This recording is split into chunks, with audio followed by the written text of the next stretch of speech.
Welcome back, everyone, to the Sporting Chance podcast. This podcast is brought to you by Mountain State Falconry Supply.com, your home for your micro hawking needs. What's up, guys? If you're anything like me and you like braided equipment, leashes, jesses, there's no better place than MidnightFalconry.com. Richard Moats puts a lot of effort into the finest, tightest braids that money can buy. Listen, folks, now's the time. Heck, it might even be too late. Check out North Mountain Goshawks to secure your hunting partner for, inshallah, next season, but possibly the season after.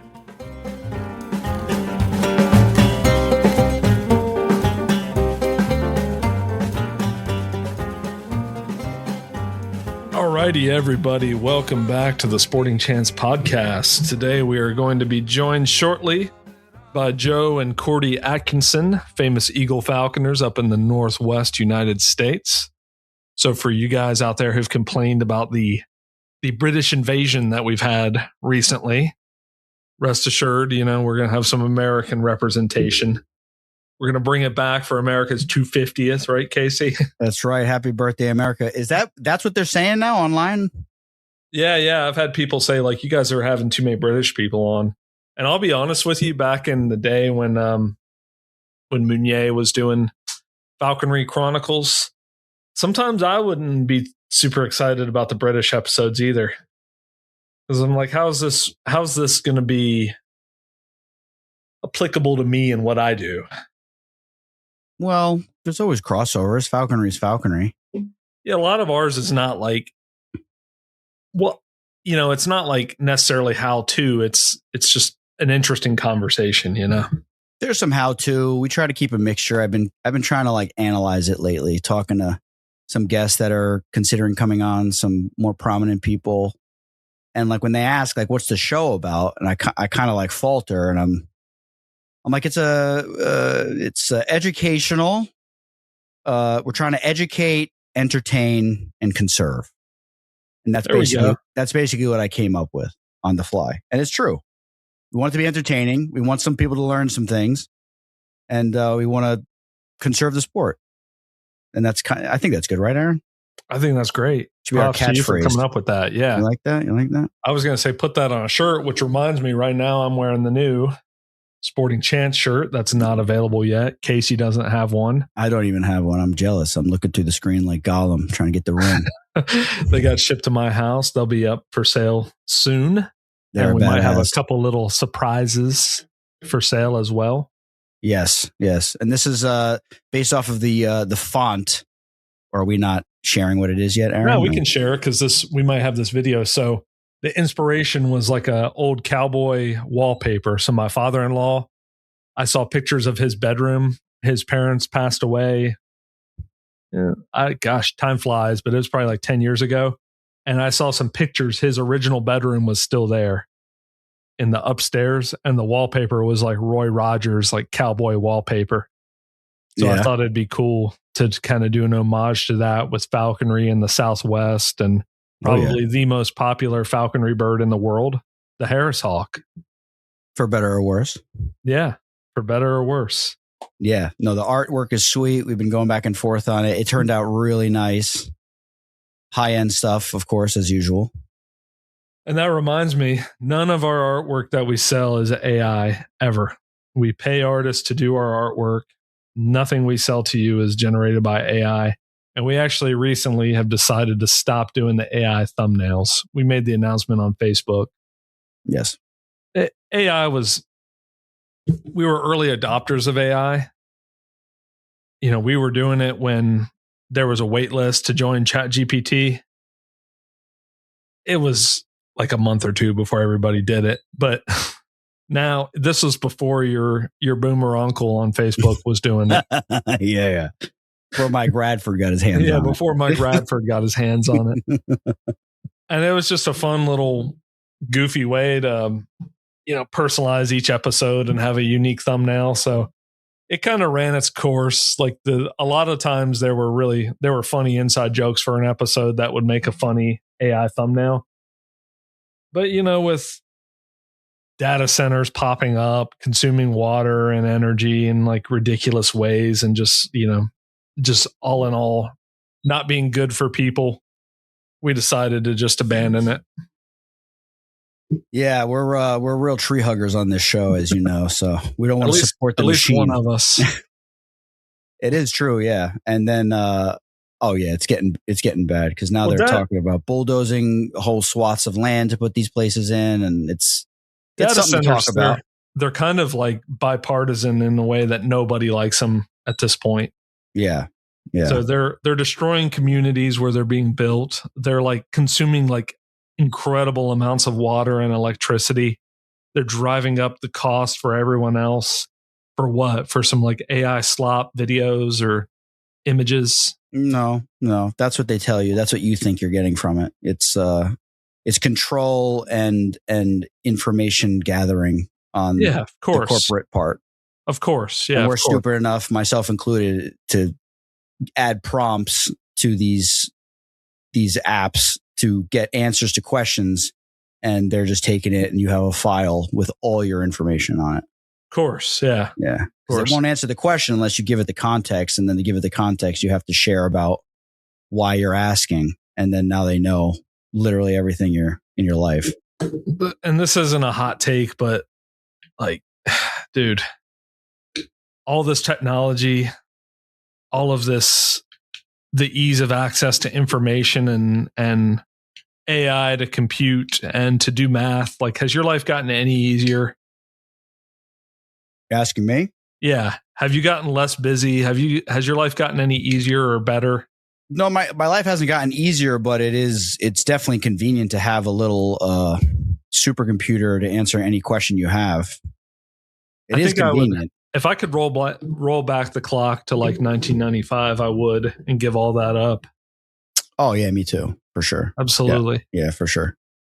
It's just a continual progression until we just become homo techno, as they say, and we're all integrated with the machines. We already kind of are. Yeah, our cell phones. I mean, it's good and bad. You know what I mean? I can't be without my cell phone. I can't at this point. I can't really do my falconry without my cell phone. Yeah, you can't do your falconry. I can't conduct my business without my cell phone. I'd be at, you know what I mean? Like the days of having an office and a payphone or a pager, like those, like you literally just can't be in business if you don't have a cell phone, at least. You know, it's crazy. Well, in other news, I wanted to say rest in peace to my dad. He passed away this week on Tuesday. So Father's Day, he was rushed to the ER. Monday, he got a room in the ICU. I went and visited him. He died ultimately of cardiac arrest, but there were several other complications. And he had spent 20 plus years dealing with heart failure. He had a pacemaker and a defibrillator in his chest. So it's been a pretty tough week for me. I'm very much a guy who likes to get back to normalcy, get back, anytime like a hawk of mine has died, I want to get back to things as close to normal as quickly as I can. I don't really like to wallow in misery or self-pity, but I have my dad to thank for a lot in my life and who I am, and, my love of the outdoors and nature and the values that he instilled in me of how to treat people. So rest in peace, Dad. I love you and I'll miss you. Rest in peace. That was good, Aaron. Thank you. Yeah. So it was this is the only time since the inception of the podcast that we almost missed an episode. Yeah. And it was close. We've been very busy. Yeah. Very busy lately. We've been out of town a lot. Been hard we haven't built up a bank of episodes. We burned through them all with these weekends out of town. So this one that you're going to hear on Monday was recorded the Saturday beforehand. Yes. Which isn't a bad thing necessarily. And I think it's timely. It's timely. You stay up to date on things. The actual conversation that's happening in that moment, you can address and it can be talked about. So episodes that are 6 months in advance, sometimes it's a little out of touch. Yeah. But I mean, for Phil, my sponsor, it doesn't matter because he'll listen to it probably, what is it now? So he'll probably listen to it like, in September, he'll probably get to this one. Bill's going to tell me 2 years from now, I'm so sorry to hear about your dad. Yeah. Yes, exactly. So, well, Phil's one of the people I let know because we were actually going to do a trip with Phil this weekend. Yes, we were. It was a perfect storm, not so perfect in a bad way of just the trip not happening. We were going to go to Indiana for Sharpies and meet a couple awesome guys out there, some legends out there. We may still go, in the future, possibly the near future, to talk to some, very knowledgeable guys, old timers out there that have a lot of information. But for me, with work and Aaron and his dad, it was just like, yeah, this is not the time to go right now. So we called it at the last minute. Yeah. Which I think was the right call. So I named my goshawk Dracu. Okay. Dracu? Dracu. That's what that mean? That's Dracula in Romanian. Oh, okay. All right. That's cool. All right. The little Dracula walk. Yeah. I'm looking forward to seeing him do it. Well, hopefully he doesn't, but he will. That's a great name. Yeah. Dracu. Especially he's going to be dark with red eyes. And yeah. I don't know anybody that's ever named their bird that, so that's good. That's 2 syllables. I like 2 syllables with names. Well, it's not like you're recalling them verbally, so it doesn't matter. That's what I like. I like it with dogs. I like it with birds. If a name's going to stick for me, it's got to be 2 syllables. Yeah, I agree. And dogs, you have to, right? I don't think you have to. I think you have to. No, you definitely don't. For recall. No, because I have dogs with 3 syllables and they come to their name. Well, I'm saying like if it was, all right, whatever. It's easier. I heard something about that one time. I read it in a book. Cesar Milan said 2 syllables that dogs respond better to it. I believe he said that. So I'm not wrong. No, I don't think you're entirely wrong. I just we got to get Caesar on the show. Well, he said he would come on. I know. He told us, and then like everybody else, he big timed us. He'll be on eventually. Yeah, he'll come on. Yeah. And this is like not even a joke. We've had like some big name people that have agreed to come on the show. And then like at the last minute, they kind of like big time us, then get busy. But like, I mean, some of them, if they came to fruition, it would be like ridiculous that they came on. Mm-hmm. Like people that you'd be like, how the heck did they get them? I'm not even joking. And I'm going to I got a list and I'm going to swing back around to some of these people. Former WWE champions. Current, future champions of UFC, sons of the president, sons of past presidents, nephews of Hunter Biden episode. That's going to be incredible. That's going to be great. Dude, he's actually pretty chill. I'm not going to lie. I know. He is, right? Yeah. Dude, I watched a couple of interviews with him. I'm like, dude, they lied about this guy. This guy's pretty chill. Yeah. I like this guy. I'm not sure why he was on the board of Energy, but whatever. If they offered me that job, I would take it too, I guess. Bro, if my dad was the president and he's like, bro, you're going to make $2 million, just go sit on this board. I'd be like, all right, whatever. Yeah. As long as I get some hookers and some Coke, I'll be good, right? It'll allow me to do my paintings and hang out in my garage more. To launder some money through my beautiful paintings that are, yeah. But he's pretty chill though. In all seriousness, like he's pretty like, I'm trying to like common, like he's like a regular guy. Down to earth. Yeah. They're like, but who knows? You know what I mean? These guys, a lot of these people, I was talking about with my wife yesterday, a lot of these people are just, bro, like Jelly Roll and his wife. Bro, like these people. Bro, this fat slob lived in a van. His music is complete dog shit.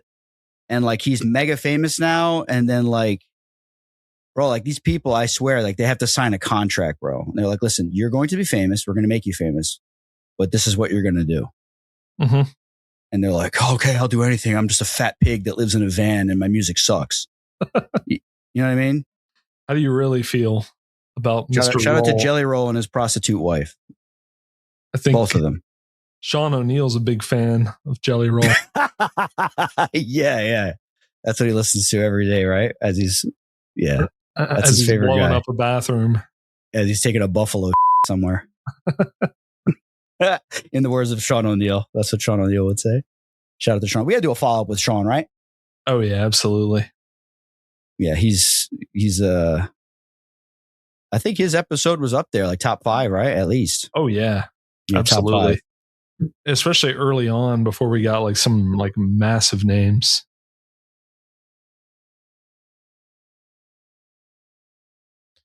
All right, guys, welcome. Welcome. Hi. I like that mantle behind you. Is that cedar by any chance? It is juniper. Juniper. Okay. Yeah. Okay.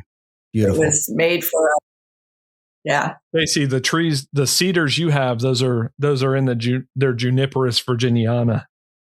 Okay. Virginia red cedars. Excuse me. You know that? Everybody Excuse me. common knowledge. Well, you don't know that? Everybody knows that. Nah, theirs is probably, it may be something different, but I'm saying you, Casey, those are technically junipers that you have. What I have? Yeah. I got a whole bunch of them on my property. I'm building a whole mew out of them. I'm just cutting them down and stripping the bark, and then I'm going to build a whole, to save money and to look cool. The guy that made this for us, he just took it out of the desert, right?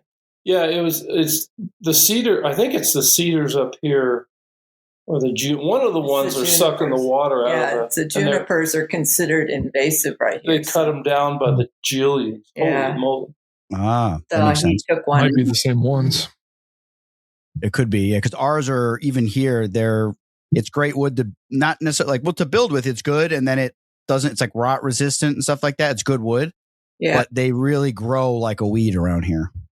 Yeah, well, they grow all over fence lines because the birds eat the berries and poop the seed out, and they just grow. They're just they'll eat Russian olives all over the place because the birds eat the little olives, and then they all into power lines, and it's a nice looking tree, but boy, it's got thorns. It is horrible. It's kind of nasty.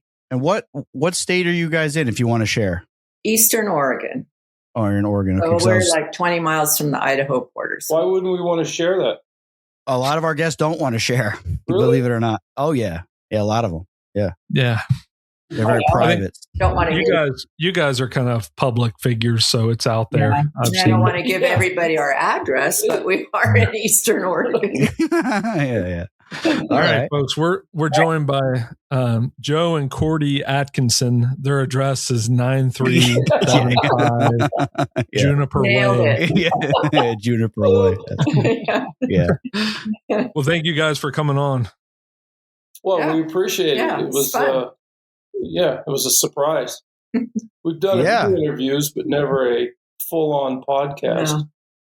Well, good. Perfect. Because now you guys can cut loose and tell some stories and share some insight. And I'm sure you guys got a lot of stories, and it looks like you have a tremendous amount of experience, obviously, with eagles. And that's kind of what we want to focus on.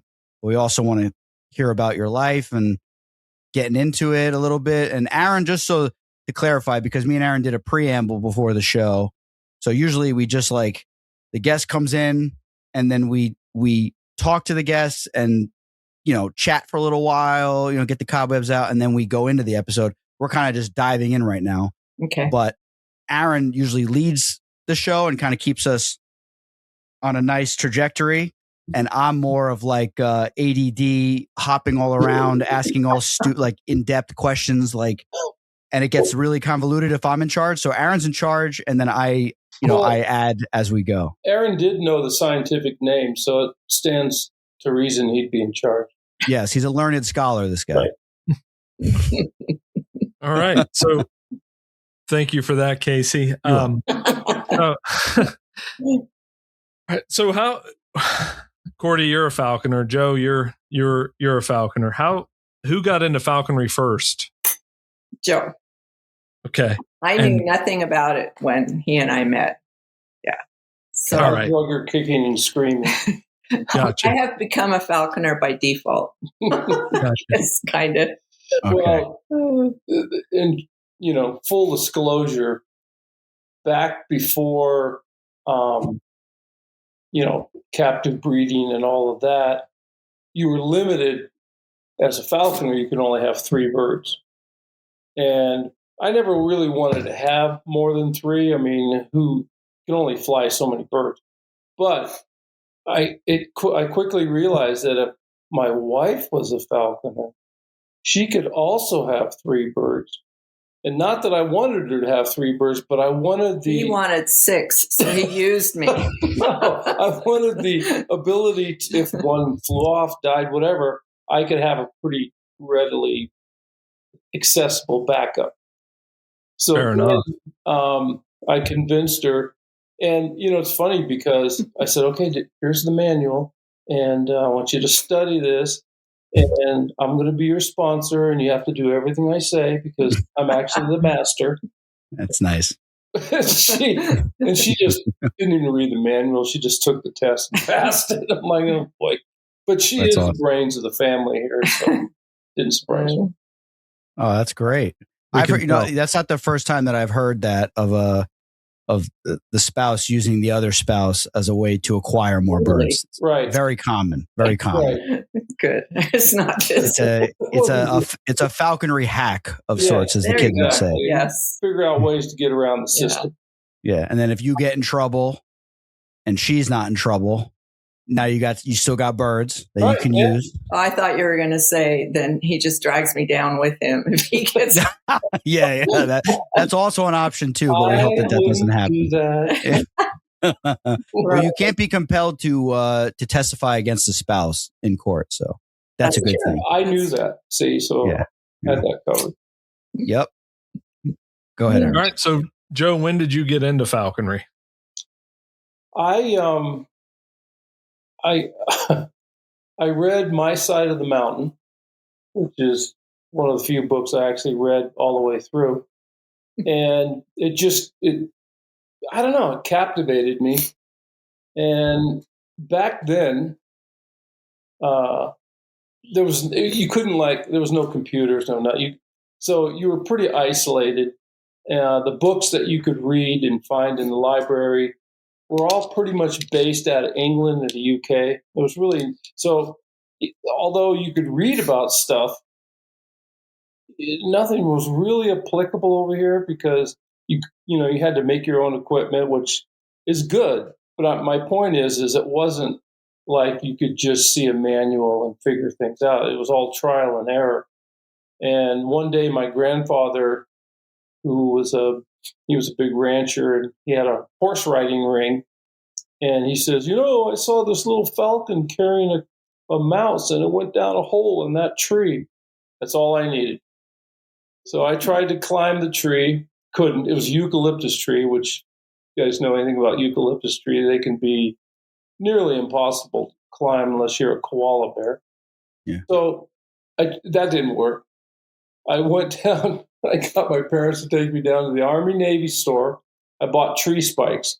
And nobody bothered to tell me there's pole spikes and there's tree spikes.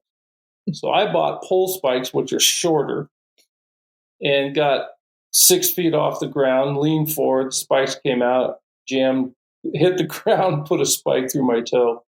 Ouch. So then I said, this isn't going to work. So I just cut 2x4s and built a ladder right up to the nest, hung off the side of it, stuck my arm down there, and one little kestrel footed me, and I pulled it out. It was a little male, and I named him Chief, and I raised him, and he was my best buddy. And for his first free flight, I went out up top this hill, and I majestically raised my hand in the air to let Chief do his thing, and he flew off, and I never saw him again. And to this day, I'm still pretty shook up about that. That was traumatic. Yes, never saw him. He didn't circle. He didn't do anything. Boom, gone. But that's funny. And that just started me down the road. My grandfather was an animal trainer in Hollywood. I spent a lot of time growing up with him and learning patience and things about animals and just sitting and observing stuff. And so, I don't know, maybe it was born into me. But then I met this young lady and I wooed her. I had a hawk eagle. Back then, you could buy birds of prey in pet shops. Not native birds, but, things that came in through the pet trade, which was horrible, but that's the way it was. And so I bought a changeable hawk eagle. It was an imprint. And I got that bird to follow me like a Harris hawk. And I would catch quail with it, and it would catch squirrels. And we only lived, a couple miles apart? Yeah. We've known each other since high school. So this goes way back. Yeah. Anyway, I'd walk down there, and this hawk eagle would be following me. And I think I impressed your mother more than anything. She couldn't believe that a bird was following me around. But anyway. That's the first step, as we all know. Exactly. And it worked. So we just celebrated our 50th anniversary. Congratulations. Last night. That's probably longer than you two have been alive. Individually, yeah. That's impressive. The hawk eagle's pretty impressive too. Yeah, he was a neat bird. I had him for a long time. Sam, yeah. Sam, yeah. It's unfortunate those didn't get established in America. It is. Breeding in captivity. A very capable falconry bird, at least in my estimation. And they're basically you're the only person I've ever talked to that had one. Yeah, I just, like I said, there was a pet shop that I would go down and he would get stuff, and there he was. And I'm like, I'll take What that. did he cost? I think it was $170. Which was a good chunk of change, I'm assuming. It back was. Yeah, this is. Yeah, I still have the receipt somewhere. Well, that's cool. Yeah. And did he meet an untimely end? No, well, he did in a sense. We lived in Woodside, California, which is basically a redwood forest, which is perfect for him. And I lost him for like 6 months. And I was just thinking about this the other day. I wish I would have never, went and trapped him again, because he was on his own doing his thing. But I did. And we ended up moving to a ranch down in San Jose, in the South Bay. Took him down there with me, and I actually released him. And he was doing fine on our ranch, and then he caught something on the road or something, got hit by a car. It was horrible. Oh. I know. So anyway, we'll see. So you think that would be a very suitable falconry bird if we could get those again? I do. I mean, the one of the cool things, but kind of annoyingly out of control, is he would sit. If he saw a squirrel nest, he'd sit for like 45 minutes. You could not get him to move, and he would stare at that nest and stare at that nest, and for whatever reason, all of a sudden, fly across and thrust one of his legs in there and pull out a baby squirrel and eat it, and then he'd come down. That's awesome. It's not the greatest flight you ever saw. It still counts, though. It does, yeah. Kind of like a. Yeah, hawk eagles are a fascinating bird. Yeah. That just all of them are. The African ones are really cool. Yeah, a friend of mine lives close by, and he has an African hawk eagle. And I look at this thing, and I'm like, this is the ultimate falconry bird. It's got the feet of an eagle, the head of an eagle, the legs of a Harris hawk, the tail of a goshawk, right, and like the wings of like a red tail / goshawk, and lots of speed. I'm like, this is the ultimate bird. Yep. Yeah, I've heard. Too valuable to fly, though. I know. Right now. Yeah. I've heard that once, like the guys in Africa told me that when they start, if they get on something, they just don't pull off. They just chase it and chase it and chase it, which is kind of cool. But oh yeah, you gotta be tenacious to survive in Africa. Yes. That's true. So in the UK, they breed those things fairly regularly, and they're like a $4,000 bird. Mm-hmm. I just don't know why we can't replicate that here. Is anybody importing, or can you? There's a few around. There's a few. Yeah. And there's not a I think every year or two some will get produced, but not enough to fill the demand. So they're like a $10,000 bird right now, and right. I don't know about you guys, but I don't feel comfortable flying a $10,000 bird.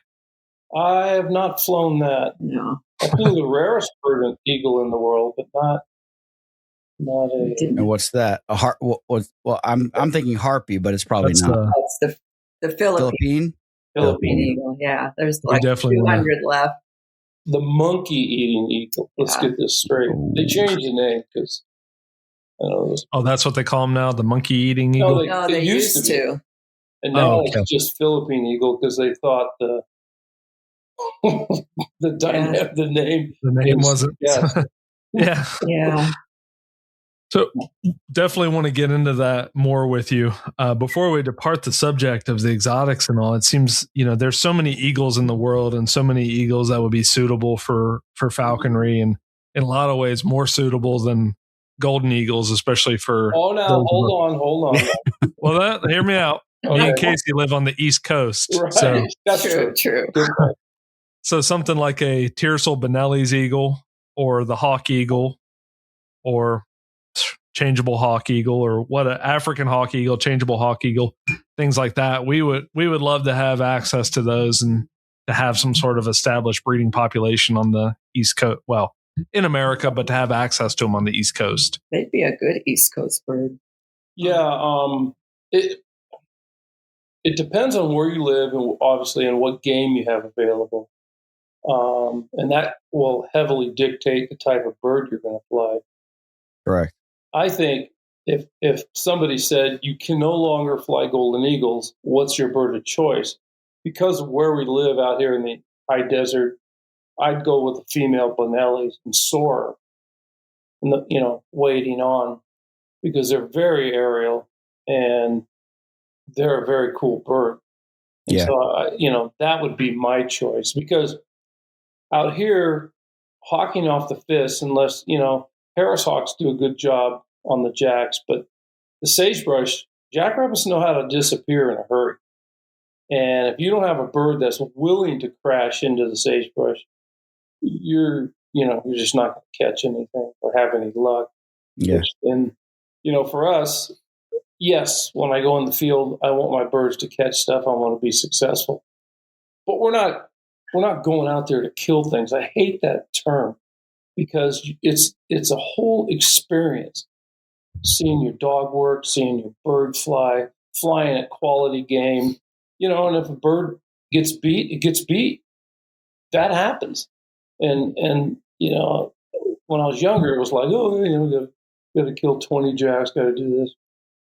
I think, but as you get older, you realize it's more about the experience.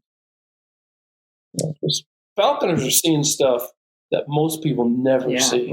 We've had so many biologists over the years with us, and they're just blown away by what they witnessed just in one day taking a trained bird out.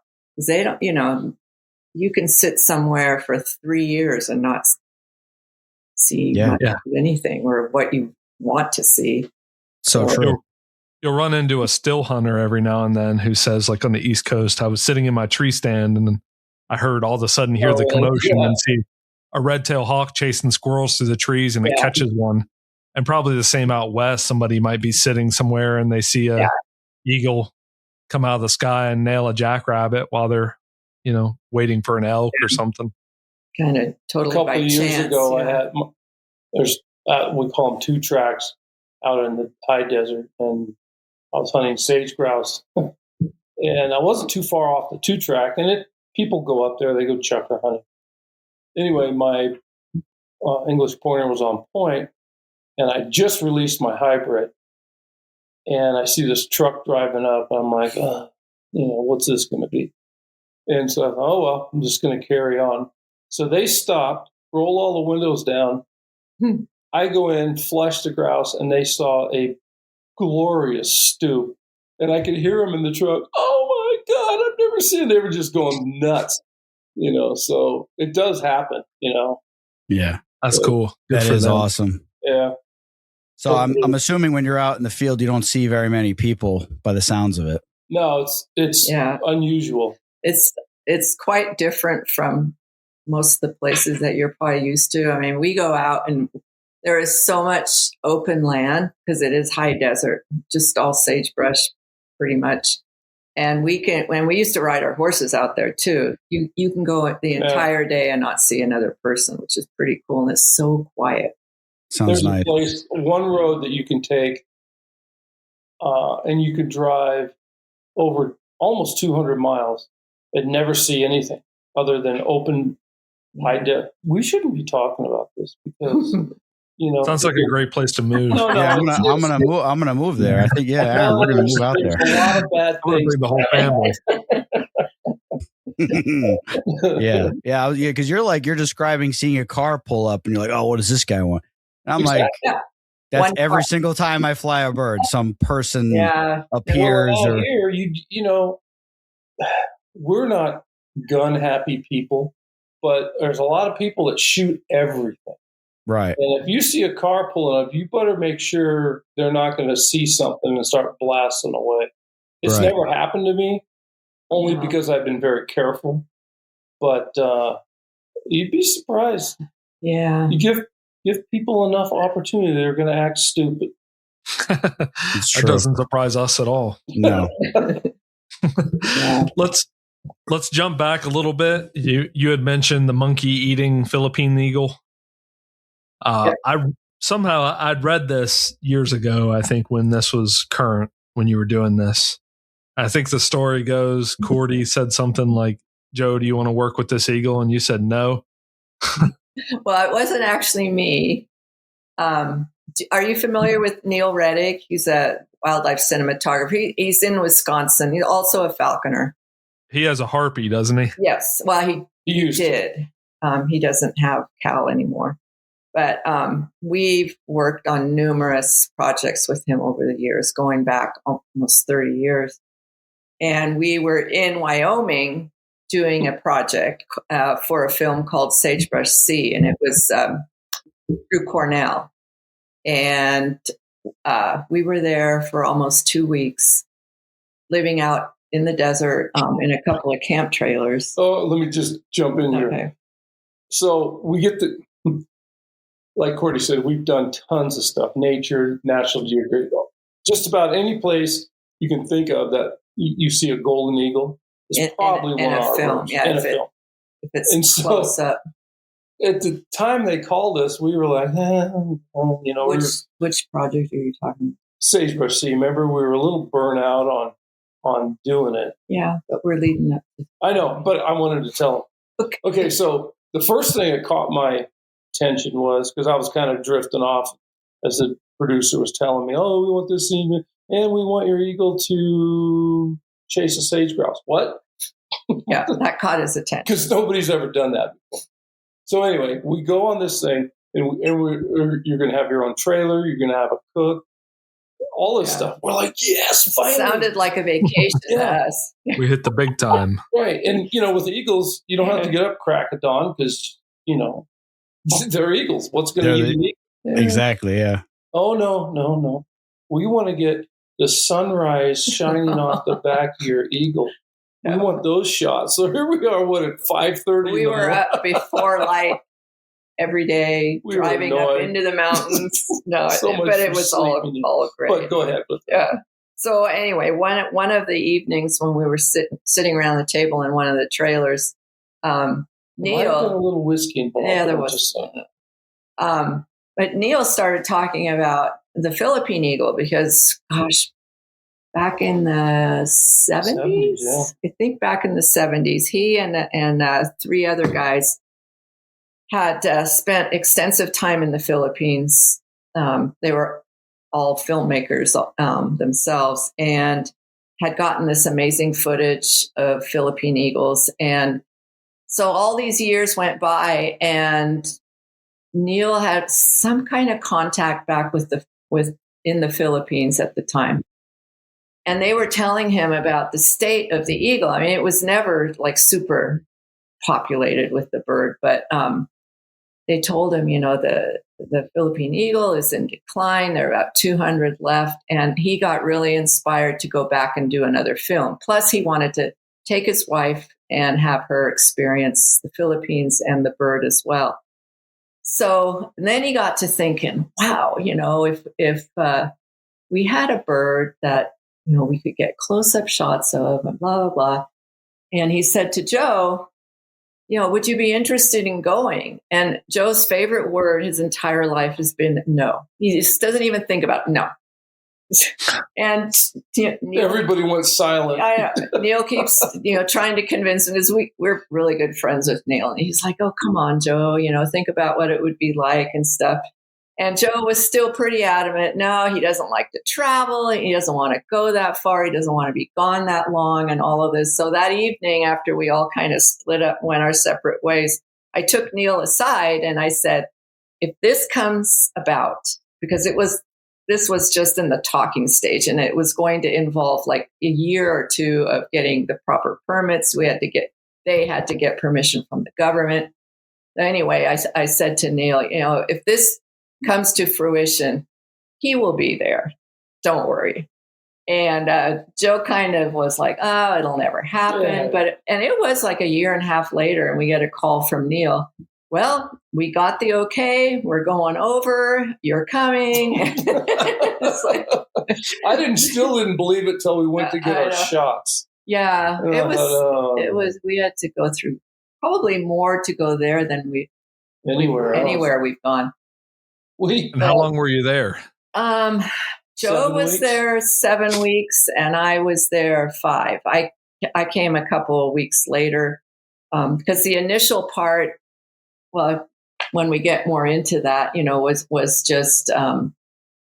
Well, I had to completely train the bird. Yeah, and these are completely wild birds. They're in chambers, pretty good sized chambers at the Philippine Eagle Foundation, but they had never been handled. Nobody has ever done this. So the first 2 weeks, Joe figured it would be just getting the birds used to him. I mean, nothing that I could help with, basically.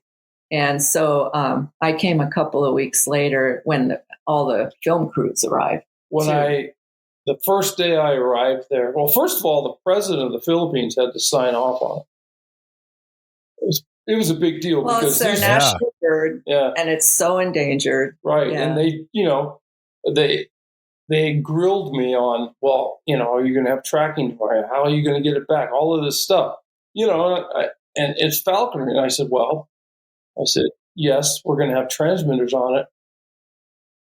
But just because we know where the bird is doesn't mean it's going to come back. Right. I mean, things can happen. And so anyway, the first day I get there, I get called into the director, Dennis, and he says, "You've been highly recommended. This better work." Yeah. Yeah. No intimidation. Okay. No pressure, right? Yeah. Gotcha, Chief. But I had started weeks before we even got there, reducing their food intake. Yeah, he was in contact with the carers. Yeah. And what are they feeding them over there? What's that? What were they feeding them? Well, that's an interesting thing. They raise their own rabbits to feed the eagles, right? Mm-hmm. And they do a pretty good job at raising the rabbits, but when they kill the rabbit, they completely wash it of all the guts, all the blood, all the good stuff that raptors need. Now, it was still a healthy diet, but the first thing I noticed was the wild eagles had yellow feet, and these things have blue feet. So I immediately started them on Necton and Vitahawk, which consequently gave them their first fertile egg that they hadn't had a fertile egg in 5 or 6 years. Mm. But the thing that I noticed, the heat and humidity. I didn't anticipate that. So, and jungle birds obviously deal with that every day. So, by reducing their weight, their food intake 25%, which doesn't sound like a lot, and it's not, but you got to realize this is the rarest eagle in the world. And the last thing I wanted to do is get Asper or whatever. And so the first thing we did when we got there is we started treating them put them on voriconazole, just as a preventative. That's good. But so when I got there, they were still fat as pigs. Female weighed over 14 pounds. We think that the keepers didn't quite understand. No, or they felt bad for cutting back on their food and whatever. The metabolism isn't as high in the heat, and so we caught them both. The female was chamber bird, parent reared, massive female. The male was also that, but he had been released for 2 years, so he was flying around for 2 years, and they had to bring him back because he was eating farm animals. I don't know exactly what that meant, but anyway, he got himself in trouble. Yeah. Cats, dogs, chickens, all of that. Well, and you have to think too. I mean, the Philippines is such an impoverished country, and just to survive, the people shoot everything. Yeah, they do, yeah. Including Philippine eagles. And so when he ended up in somebody's farmyard, it was like he got so lucky that he ended up in somebody's yard that knew about the Eagle Foundation, and called them. Could just as easily have shot. Yeah. So it was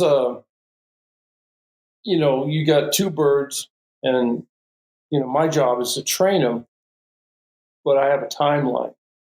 And for the first 10 days, those eagles did nothing. They ate a little bit, but not, nothing. And, I trained them exactly the way I trained the golden eagle. It's a low stress. All you do is feed the bird. You're changing their perceptive of you as from something really scary. Just like the video you said you had to buy twice. Yeah. Yeah, I paid for it twice. 4 times, that would have been nice. Yeah.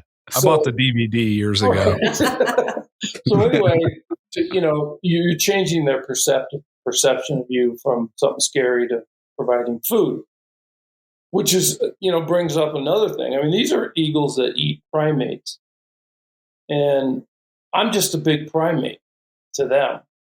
And so, I was wondering, there was several times I said to myself, how am I going to train this thing? But I kept at it, and I kept almost daily. I'd get we'd have to have a call back to Cornell, because they weren't going to send over all the film equipment, all of the fancy stuff, until I had the birds performing at some level. And every day they'd say, "Well, they're not doing anything; they're just looking at me." Right. Finally, they gave me a cutoff day, and Neil, everyone was getting nervous, including myself. And I said, "Look, if I can just get them to jump off the screen perch and grab the lure, I got them. They're mine."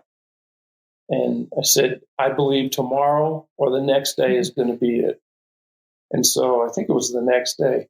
Mm-hmm. And the female jumped down and grabbed the lure and took it back up to the screen perch.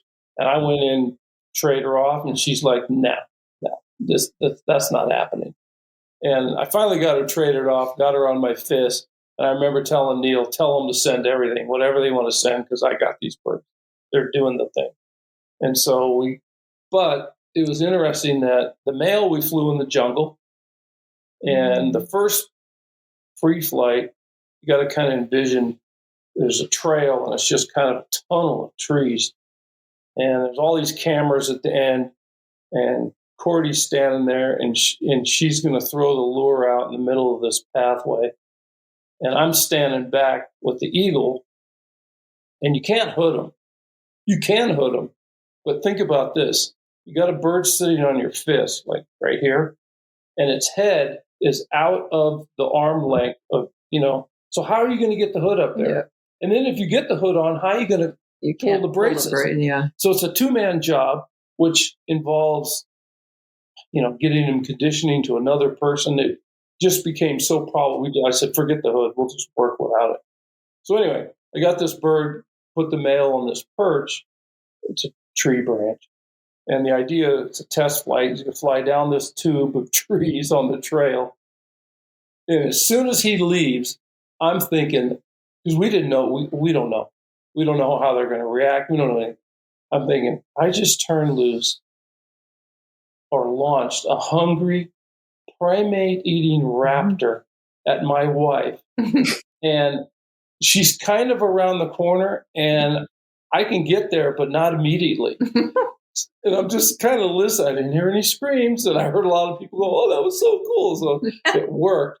And to come to find out, they're like a big goshawk. They are just the most intelligent, fast, coolest bird you ever wanted to work. Blue eyes. Yeah, that male,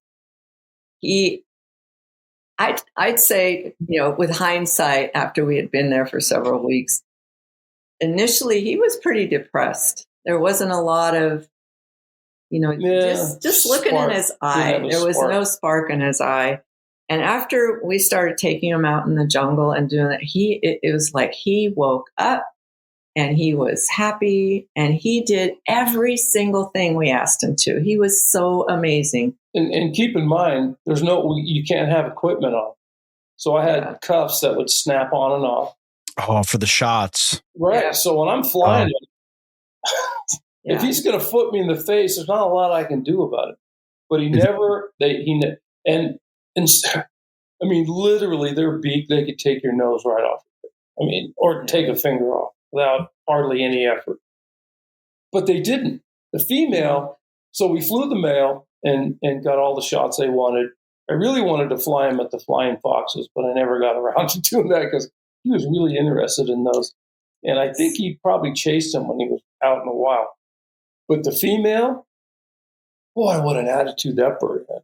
Holy, she was just like, look, you're going to feed me, but I'm calling the shots here.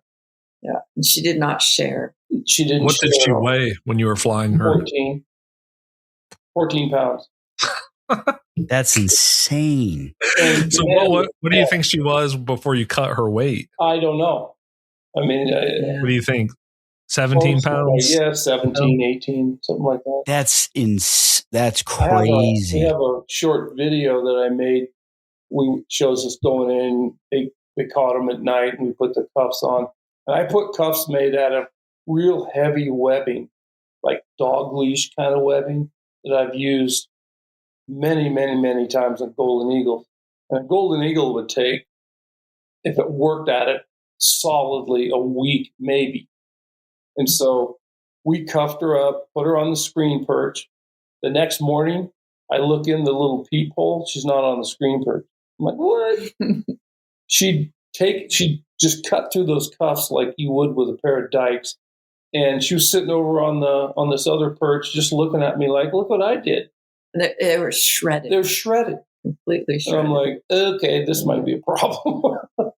So I don't know if you've ever had an opportunity like to be in a chamber with a golden eagle.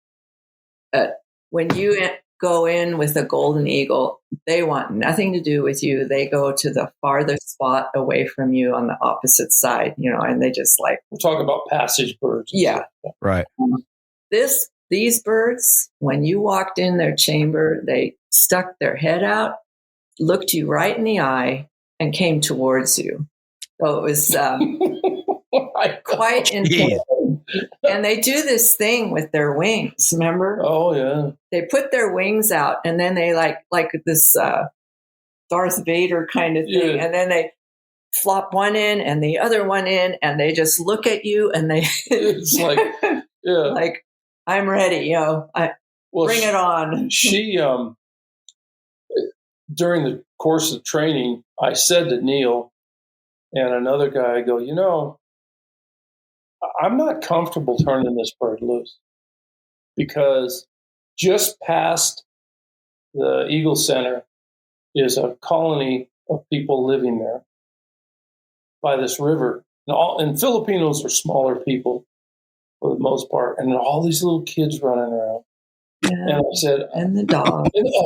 That's never happened. And I go, I'm not so sure about that, but I don't want it to happen. On your watch. I'm not going trading that eagle off a kid. That's not going to happen. But think about it. The eagle doesn't know any different. And now I've conditioned it, So we had a lot of talks, and they're in huge chambers, like large. And so we made her chamber to make it look real jungly. And I got her to do all kinds of cool things. But at one point when they're working, Cordi and our other daughter was there, and Neil and all these other people are bringing branches in. My job was to tell them if she's coming to attack. Which is like, and I said, what do you want me to do? Here she comes. At least we had warning. Yeah. But she never did. She was real curious, but just an impressive. I wrote an article called Queen of the Jungle about her, and she was magnificent. Sounds like it. Both of them, the coolest birds I've ever worked with. So now, like for the audience, like everyone sees all the pictures of like harpy eagles and their feet and like stuff like that. Like, what's the difference like between those two? The harpy, the feet are a little thicker. Yeah, I would say that the Philippine eagle's length, from the longest middle toe to the back, is a little longer than the harpy. Okay. The harpy is probably bigger, and the toes are a little thicker. The first thing I realized about the Philippine eagle compared to a harpy eagles are ambush hunters. They don't soar. They just sit and, pluck monkeys and sloths and all of that stuff out of the tree. The Philippine eagle is a pursuit hunter. They soar. They go through the trees like a giant goshawk. They're quite agile. And so it's a slightly different thing. Yeah, they eat monkeys. But they also eat little deer, and they eat, sloth, whatever's there. They're pretty. I think a guy could catch game with a Philippine. Well, historically, their main prey were the long-tailed macaques and red deer, but both of those are also, the numbers are way down. Right. Which is one reason that they end up in farmyards and just add to the whole problem of their existence. But the Eagle Foundation, when Joe was saying about flying them loose, they also had a monkey island of a whole family unit, several generations, and they were of these long-tailed macaques, and they just lived there, on freely. There's a moat around it, so they can't get away. But I mean, there was no human interaction. They had their family hierarchy, and they were quite amazing to watch. But so easily, could one of the eagles have gone down and gotten one? And Dennis, the director of the Eagle Foundation, was like, "Oh, that's okay. That's okay if that happens." That's what I would be saying. Yeah, well, and I said the same thing. I'm not going on Monkey Island to trade the eagle off. So then what do you do? That's a little close to home. I would do that in a second. I hate to say it. You're tougher than I am. Well, plus I heard it's hard to watch whole interaction. I heard it's hard to watch, but working with the bird like that. But so that's like, and like you said, somebody could catch game with one. Like, let's say in 30, 40 years, the numbers are high enough where, like, let's say somebody could fly one.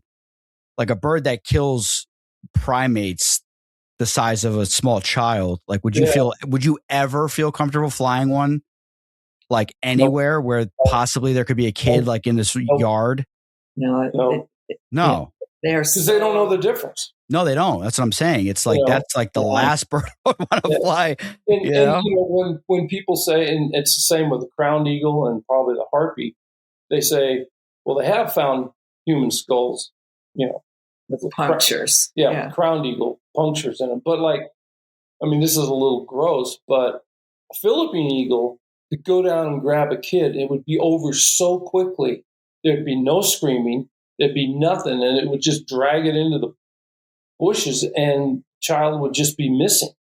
And so if you think about that, yes, I believe it has, maybe we shouldn't even say this. I think it's happened over time. Maybe not recently, but over time. Well, and definitely the potential is there. Yeah. So would not. And the golden eagle, if you're stupid enough to fly an imprint golden eagle where there's little kids running around, you're dumb. Yeah. Passage you wouldn't worry. Passage is not a concern. Chamber? No. Okay. I've never heard of, in other countries, there's a lot of imprint golden eagles. I've never heard of one attacking a bystander. Have you? There has been. Well, I've seen that video. You ever saw that video, Aaron, of that guy getting grabbed in his back? Yeah, he was out in the field with people. Yeah. Right. But as far as you could imagine flying in England and you're near somebody's farm and there's a kid running around and the eagle goes after the kid. Goshawks will do that. Yeah, and it's all. I'd be more worried about going after dogs. Yeah. But I would be concerned. I would not fly it. There are good imprints and there's horrible imprints. I've always flown horrible imprints because those are the ones that the Fish and Wildlife doesn't know what to do with, or the rehab center doesn't know what to do with. And so we get them and they're insane. Right. So, there's a problem. Yeah. But, True. I think you have to look directly at the falconer. I mean, if you have an imprint golden eagle and you go to a park, that's where you decide to fly it. I mean, come on. Yeah. And you also know, as the falconer, you just like speaking of goshawks, like we're goshawks on the goshawk guys on the show here. So like if you have an imprint and you see the way it is, like you can kind of, you know your limitations. Yeah, I don't know if it's a good idea. I don't know if I have to really I think it's on you. Yeah, so like I could see what you're saying. Like if one is just you raised it right, whatever. On a lesser scale, I mean, I've had this happen to me a couple of times where my dog, we're out hunting grouse or huns or something, and my dog is, pointing for a guy, and his falcon comes down, stoops, and hits my dog. Well, maybe he should have said something about that. Right. Because, that's not good. It's not good for the falcon or the dog. Yeah. And so my point, it's on the falconer. You gotta have some common sense about it. You can't be stupid. Now this is a question that I had, and I was thinking about it recently. I don't know why, but the size of the dog, does that matter when you're flying like Goldens and stuff like that? Like if you had, I see all the videos, like Mike Clark, all these people, they have like lurchers and stuff to keep the jacks moving. Right. But like if you had like a Yog, like Sladen or something, like you had a Yog or you had something smaller, would it just be like they ignore it, kind of like how a big European goshawk ignores my dachshunds, and doesn't even look at them twice? Or would it be something that you'd have to constantly worry about if the dog was prey size? You know what I mean? Well, yes and no. It's hard to really answer that because when we just retired our female widow, who was probably the most spectacular bird I've flown, and she would wait on for hours over us and our dogs, and she knew the difference between our dogs and a coyote. And I'm sure that if we had flushed a fox, she'd known the difference, and she would go after those. Yeah. Our dogs are medium size. But like we wouldn't want Lizzie near one of them. No. We have a little mini dachshund, 8 pounds. Right. Every eagle on this ranch would go after her. But if she was, like my question is like, you trap a passage red tail, you trap, or you purchase a big 1,300 gram goshawk, and we're catching rabbits that are 5 pounds, 6, big rabbits. Guys are catching jacks, and then I have a dachshund that's 5 pounds, but like my bird doesn't even, they'll tag them and like, hit them in the butt and stuff, just out of frustration, but never like bind to them to kill them. Like, is an eagle, like, is that something that's like where they'll tag them? Because like an eagle tagging a smaller dog, like a spaniel or something like that, like that could kill the dog. Right. I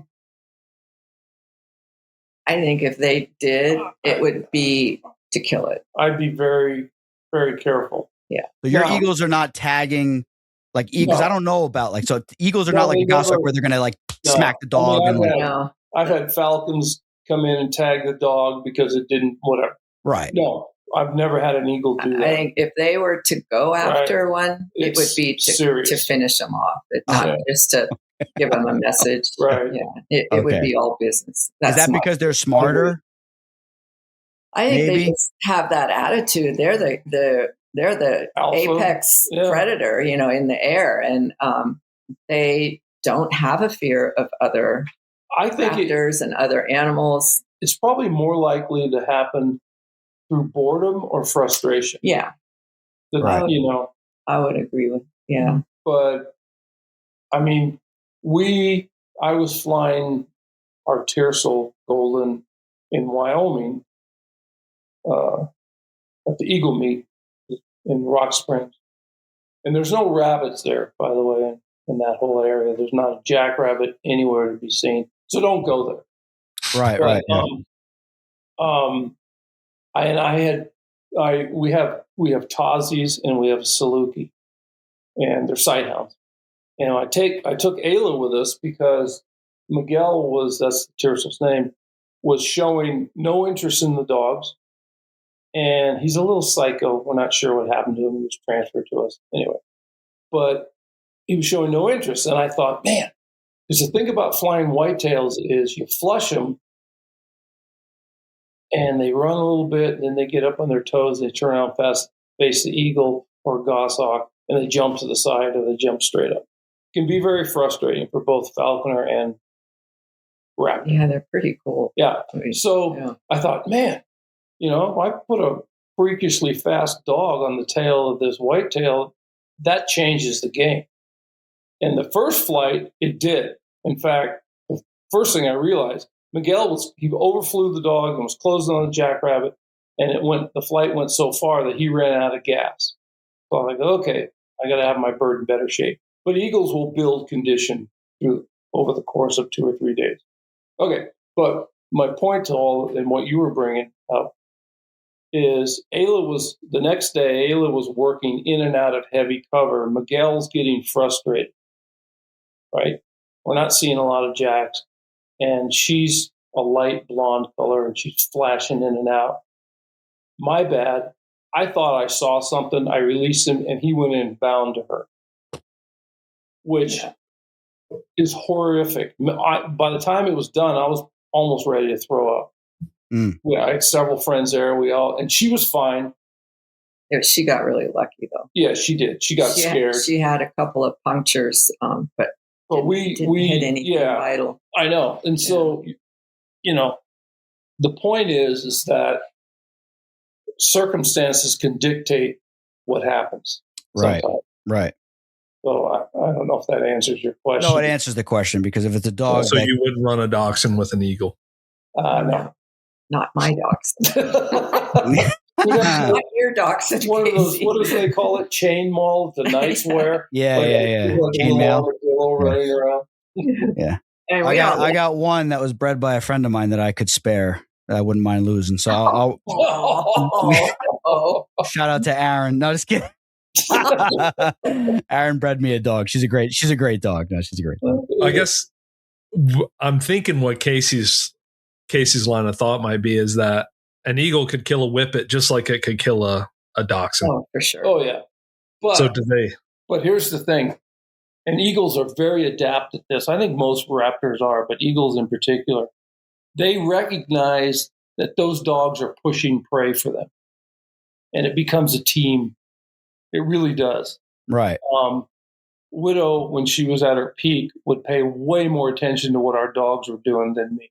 Yeah, and at the time we had three Tausies, and it was the coolest thing. After they got used to being around each other, is we would walk quite a distance out in the sage, looking for rabbits, and the dogs would stop, look up in the sky, see where the eagle was. Yeah, it was amazing. And she would, you could tell as she would get up in the soar and then come back over the top of us, and she's watching the dogs constantly. And they really worked together. They all keyed in on Ayla, who's the one that Miguel grabbed, but she's kind of the head scout, head rabbit finder. And if she started to move faster, like breaking into a trot or a little light lope, all of a sudden the eagle would be there, and all the dogs are watching. Yeah. Because she would always pretty much come up with one. Right. But Tausies are a cool breed. So they are. Can you talk a little bit about those? What's that? Can you talk a little bit about those? Well, we've lost one, but we have two, and they're very rare. Here, yeah. Yeah, I didn't know. When we first moved up here, I was soaring Widow, but I came to the conclusion that unless I light the entire mountain on fire, nothing's going to flush under a waiting on eagle. They just won't do it, which makes sense. Yeah. And so I took we had a Queensland healer, Dakota, and Thistle, my German wirehair, and I said, okay, you guys are my rabbit flusher. Well, they tried as hard as they could, but the rabbits were like, you're not fast enough. Speed hounds. Yeah. In fact, most of the time I'd look around, Dakota was trotting back to the truck. He's like, nah, this is not working. Yeah. So then I started to research, and I wanted a heat tolerant dog that was fast. And I don't even know how I came upon Tazzies. There's all kinds. There's Tigans and Tazzies, and every stand country seems to have its own version of a solution. Stand country. That's funny. Yeah, it's true. Yeah. So the Tazzies are from Kazakhstan. They are. And I found a guy in Virginia. His name is Vladimir. Vladimir. That's good. Yeah.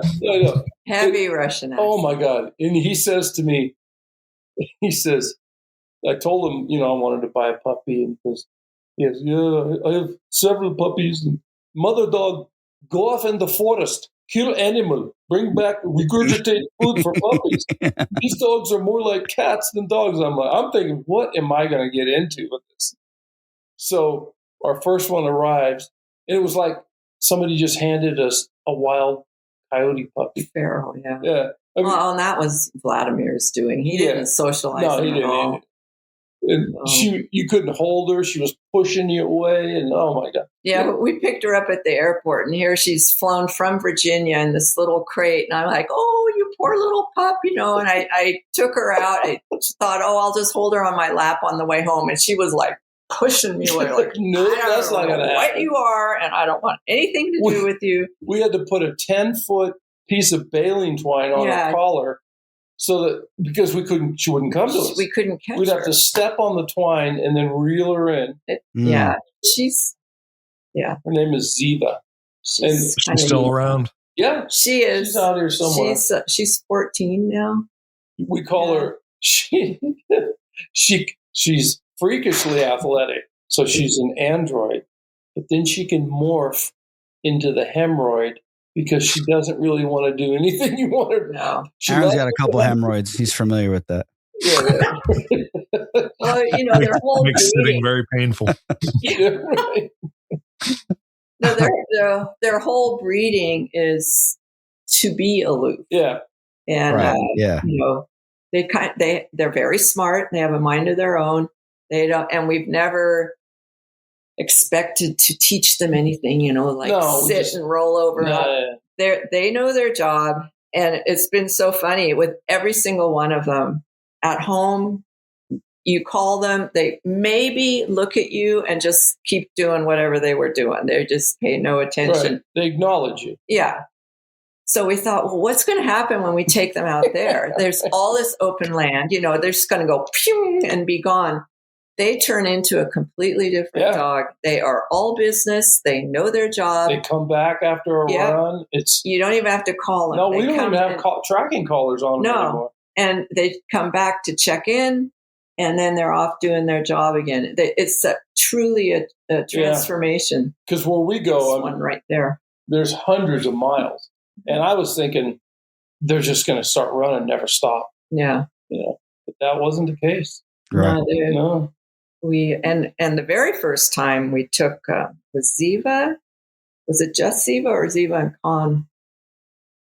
When we first took them out, it might have been just Ziva. First time we took her out with Widow, we had no idea what was going to happen. None. And the eagle's loose, the dog's hunting, and as always happens in falconry, they were just over a rise. We flushed a rabbit. Ziva chased it just over a rise. And here comes Widow. Scud missile. Yeah. And we couldn't even see anything. We were just standing there going, oh my God, waiting for a scream. Yeah, dogs squealing. But nothing. And the dogs are very respectful of the eagle, as they should be. Many times we'd walk up on the scene. Yeah. And Widow's there plugging on the rabbit, and the dogs are just laying in the shade. Yeah. 10, 15 feet away from her. That's cool. As far as we know, they have never challenged her. They must have at some point that we don't know about. Yeah. Well, they have any holes in their butts? What's that? I said, do they have any holes in their butts? No. Eagles go right for the head. Forget the butt. They're going for the head. Thinking those guys might be fast enough to where they turn around and run.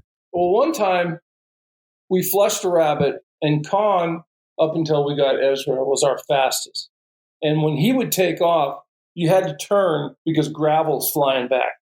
We kept him on a breakaway leash because it got out of control. He'd be hunting all over. Yeah. You just He and ran you only himself have out. when it's hot, you only have so many runs.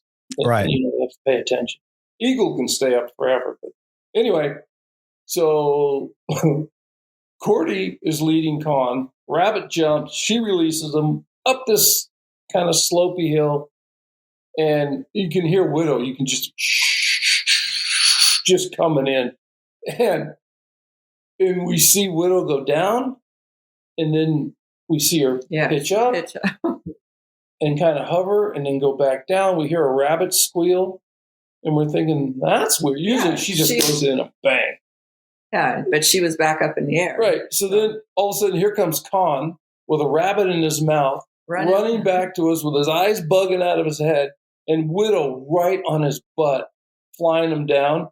And at some point in Con's little Tozzy brain, he thought, I better release this rabbit because this isn't going to go well. He just dropped it, and Widow grabbed it, started plucking. She came right over his back and grabbed it. And Cordy and I are like, I know. We didn't know how that was going to end. Man. Anyway, but she has never. No.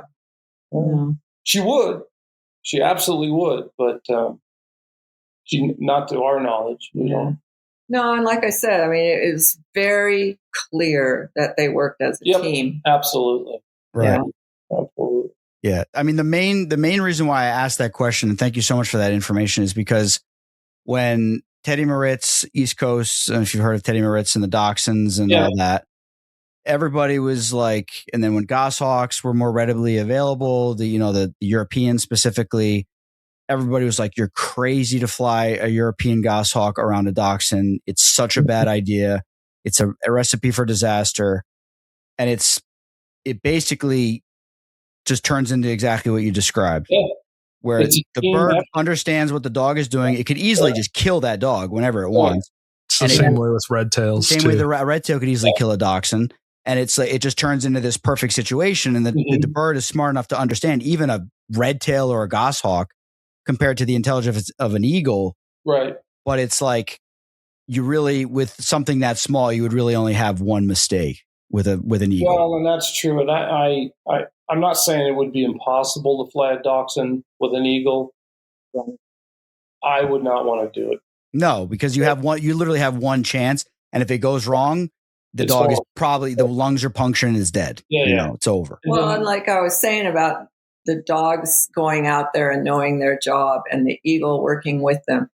If the eagles are perched out in the weathering yard and a dog got in the weathering yard, I could totally see any of them grab it. The dog there because it's a different scenario. Yeah. They're not working together. And it's like, it's a interesting. A guy just recently on one of my reels commented. He said, because he's in Europe, England, maybe Germany. He said, soaring an eagle is as much fun as you can have with your clothes on.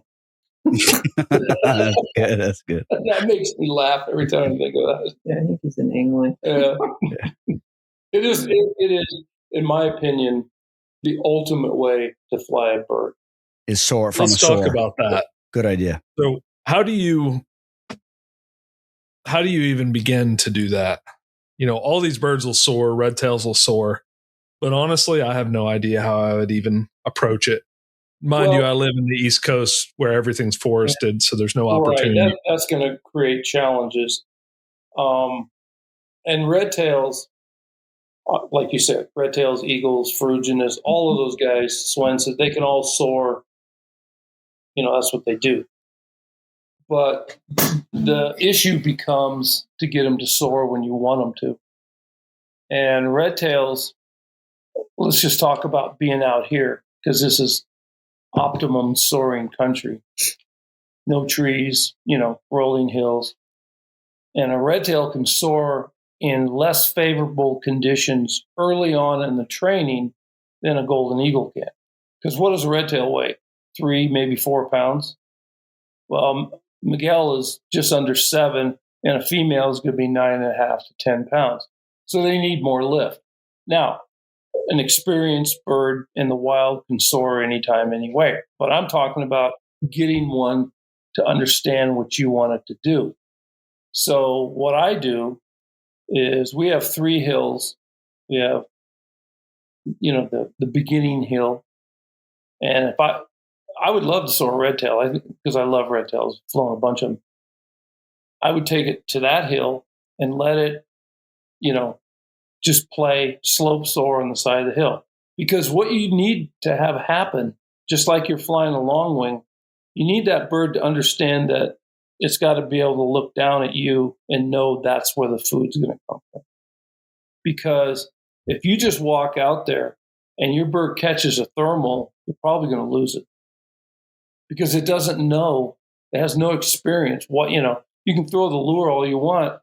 There's a good chance you're going to lose it. So when the bird's sitting on my fist and it leaves on its own, or it's on the ground and it leaves on its own, the moment it starts flying, I throw the lure out. Because it flew on its idea. That's one of the keys. A lot of people will set their bird down, run down to the bottom of the hill, and then call it, right? But you're going backwards. You want the bird to fly, get in the air, and that's what causes food to appear, right? So then it leaves, and I do that a couple of times, and right away, it could be 20 feet from me, throw the lure, oh, there it is. And let it go a little further, and keep throwing the lure over, and repeat that so that the bird understands, oh, okay, when I fly, the lure appears. And then you go to the intermediate hill. And even if they catch a thermal, you only want them to make relatively few circles. Because if they get way up there, like Miguel, his first real soar, now he went from the beginning hill, intermediate, and then I took him to the top of the world hill, which is way the hell. It's 3,000 feet. And I don't know what the cutoff between hill and mountain is, but 3,000 feet's up there. And his first big time soar, he went to 3,500 feet. Now, at 3,500 feet, it doesn't matter what your bird is, red tail, kestrel, whatever, it can go a long ways. And there's a lot of stuff to distract it. But because I stair-stepped him on those other 2 hills, he stayed in the area. So he was in the air for an hour. And yes, I was freaking out a little bit because he can go anywhere. He gets in a glide path or jets or whatever, he's out. But the other thing is, he doesn't know he didn't just teardrop down. They don't know how to use the speed. He's never done that before. So he came in with full air brakes and kind of, did this and this and finally came down. Really quickly, he's just going to fold up and come in and then brake at the end and do it. But these are all steps. Yes, birds are predetermined. They can soar. It's in their DNA. But it's like anything else. They have to learn. They have to practice it. Well, and that's it's like a creance. You start small. Yeah. 3 feet, 5 feet. Same concept. Yeah. Yeah. And like when we've done a lot of work with rehab eagles, young eagles, and like Joe was saying about the soar, we have learned so much from that process because these are a clean slate. They have to learn every single thing. You actually see them get scared the first time they get caught by a thermal and start going up. Then they don't know how to break out of it and come down. And people have this misconception, people that aren't involved with birds and birds of prey, they leave the nest, they can fly, they're fine. They don't need any help, which is. But, like with golden eagles and bald eagles, the same, and red tail, they see their parents doing it. Yeah. And that's the example. Yeah. And they're their safety net. And as much as I'd like to soar, I can't. So there's nothing I can do. Fair. But that's basically how. And so Miguel is at the point where it's called Miguel's Moments, by the way, if you want to check it out. Where can people see that? It's on Reels, and it's also on my Facebook page. So Instagram and Facebook? I think it's on Instagram, but I'm not real savvy on the Instagram thing. Right. What's your handle? Just your name? Like I said, it's not familiar. His name, right? My handle's Ben Gay. No, Ben yeah, that's Casey's too. Yeah. You probably fought Casey. I was going to say, you know, type in Miguel's Journey, you find some guy on a bicycle somewhere or something. I got to get more educated on that whole process. But right now, if they look up Joe Atkinson on Facebook, it'll take them to, and they're popping up on Reels. Okay. I had 10,000 views the other day. Oh, that's great. I know. I don't know what that means. It doesn't get me anything, but it means that you struck a chord, and now you got to replicate that with your future videos. Oh, there we go. That's pressure. Pressure's on. But anyway, what I'm going to do with Miguel is my goal is, and this is, I want to fly him over my dogs, but now that he's gone up once, because when he came down, I gave him a full meal. So, and that was the other day. So we were in a weather pattern. So Monday is going to be the next day I fly him, and hopefully he'll go up again, and I'll just trade him off with like part of a quail breast, and I'll turn him loose again. And I would like to build up to do that 5 times where he comes down, gets rewarded, goes back up, comes down, that kind of stuff. Because you want to have the repetition, and I want him thinking, no matter how high he goes, better pay attention to what that thing's doing. Okay. And then I'll start introducing the dogs. I probably, I know a guy I can get some pheasants from, and I'll throw him a few pheasants. You can't just fly away with a pheasant? Yes, they can. Is that something you have to worry about? Widow, when I first started training Widow up here, she went up into a monster soar. And this is pre-dogs. And like all falconers, I'm thinking, wow, she's like right where I want her to be. I got to reward her. I can't just let her get bored and drift off. So I launched a pheasant out over this big valley. Grabbed it. Kept going. And then went back into a soar with a hen pheasant in her feet. Oh my God. That's the falconer's worst nightmare. Yes. You know, and I'm thinking, but she's such a pig that I threw the lure out. She came right down, still holding the pheasant. Pheasant was really unhurt. I traded her off and put it in my bag. Wow. And you talk about dodging a major bullet. Yeah. Yeah. Then there's the other time though, she caught it in the air and kept going with it. A long ways, and ended up down in this valley, and we tracked her. And when Joe found her, she had eaten. It was a rooster pheasant. Yeah. Everything. Everything. She looked like she was carrying a cantaloupe. Oh my gosh. And all that was left was a perfect skeleton of the pheasant. Every single thing, except for the wing feathers, was picked off. Yeah. Because it took us a long time. It took us over an hour. Yeah. And she was just so happy. And then I had to, here's a 9-pound bird with 4 pounds of pheasant in her or something. I don't know. I had to carry her back up. Wow. I would imagine the soaring probably comes from being tired of carrying them around too, to some degree. There's a lot of that. Because, I've hunted both males and females off the fist, and I don't care who you are. You carry around a 10-pound bird for a couple hours, you're going to get tired. A 3-pound bird gets old after a while. It does. It does. So, yes, there's a lot of that. I will not fist hawk a female golden again. But yeah, sounds like a nightmare. It is. But soaring is just a whole. I mean, that's. I don't even know if my words are adequate to describe the amount of fun. Because it's funny when you fly your falcon, you're like, what's going to eat my falcon? Oh my God, And when you fly your eagle, you're like, wonder what my eagle's going to eat. Yeah. difference. That's got to be a nice feeling. Now, I have like a nitty gritty question for you.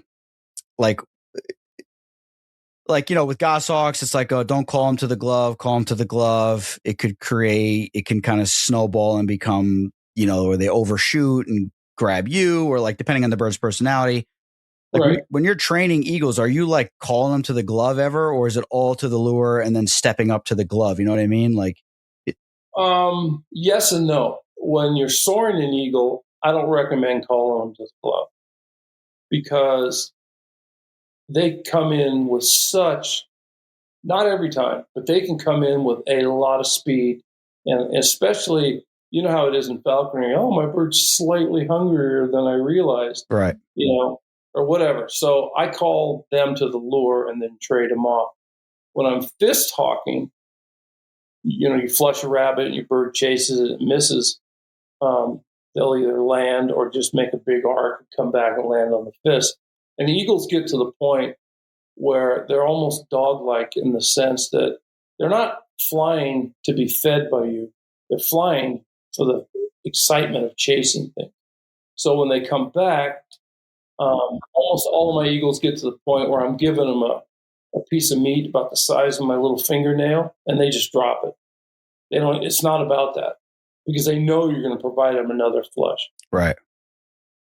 Okay, that makes sense. And those are all passage, and then the imprints, and even imprints. Okay, so you're not worried about like boomerang behavior with imprints that could end very badly. In the beginning, I mean, I've had eagles that were mal imprints that I went to a rehab center in Sacramento, and they said, "Oh, we got this eagle we want you to fly," and they went in to catch it. And my first clue was they walked in with garbage can lids. Yeah, it's a bad sign. And I was like, "What?" Which one was that? That was Mini-Me. That's right.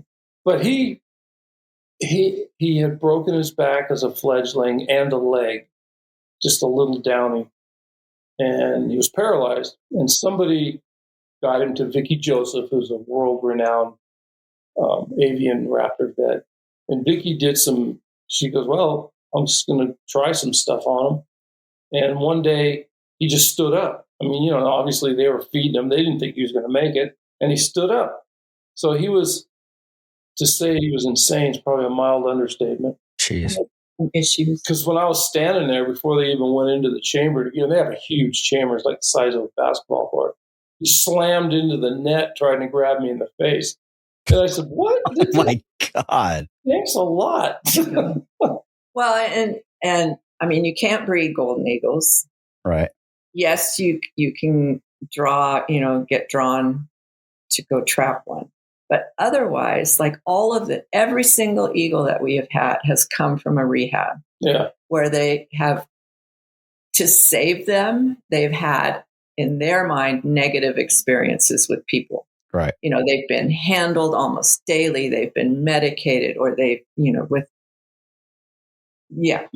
whole myriad so they're pretty of things. pissed off. Yeah, they're mad when they come to us or someone else that and wants to take them to that next level of teaching them how to do it. So it's like a whole different mindset.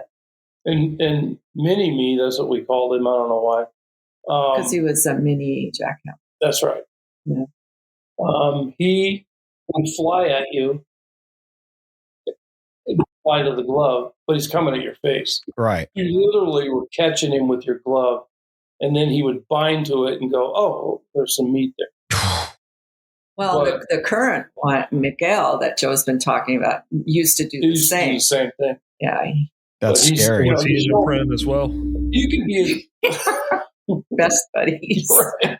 You could be the most idiot falcon in the world. If you show your bird consistent, good game, you're going to have Amen. Right. That's the key. It's true. Yeah, it is true. And so with Mini-Me, I knew that because he had no idea what he was. He had no idea. He didn't even know really how to fly. And I took him to a place in Northern California where we used to live that was like just teeming with jackrabbit. It was nirvana for a jackrabbit hawker. And it took him like 2 weeks of just near miss after near miss after near miss. Finally, he caught one. And you could see, at least in my mind, and I dripped a tear. It was you could see this bird go, this is what I'm supposed to do.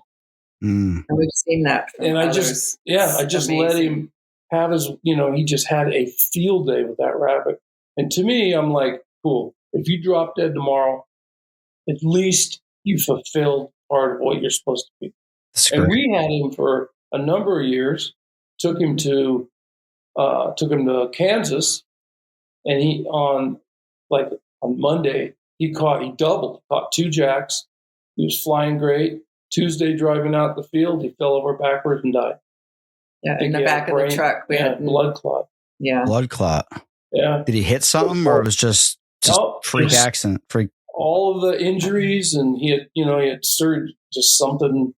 Maybe through the activity broke free. Who knows? Jeez. It was very sad. That is sad. Horrible. Yeah. But he had a chance. He got to be an eagle. Yeah. He got to be an eagle. Yeah.